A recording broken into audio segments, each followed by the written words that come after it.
know that Amazon Prime's Rings of Power is out there right now promoting itself as a victor while simultaneously claiming to be a victim under assault from all the fans who simply refuse to turn a blind eye to their butchery of Tolkien. Yep.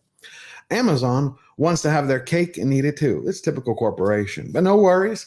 For the very first time, we have new media allies joining the charge. You got Entertainment Weekly stating Rings is a catastrophe. The Daily Mail calls it a disaster dragon. Plus, all your passionate comments, which I've read are exposing Prime's desecration, have now been reinforced by Elon Musk. He joins us in our disgust, tweeting yesterday, Tolkien is turning in his grave. Keep pushing forward.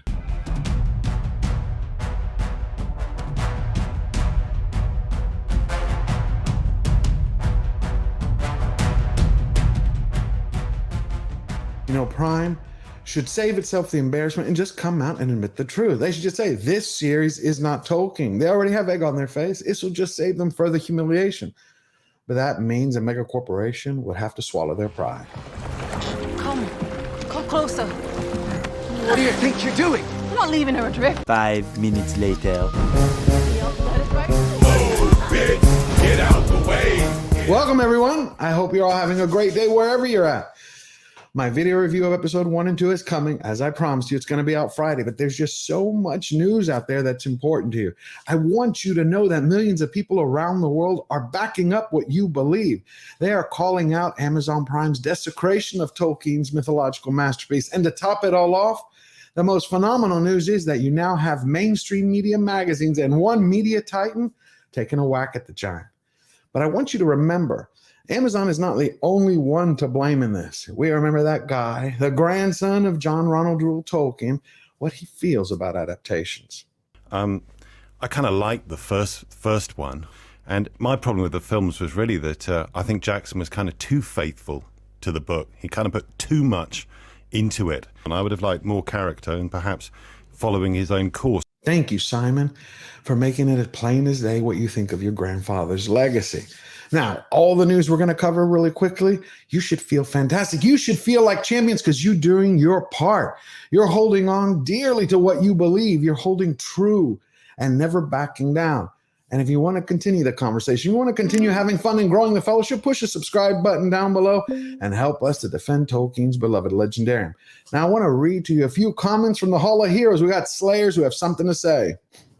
Kurt Richards TV, despite all negative reviews, I was willing to give the show a chance, but I barely made it through the first episode.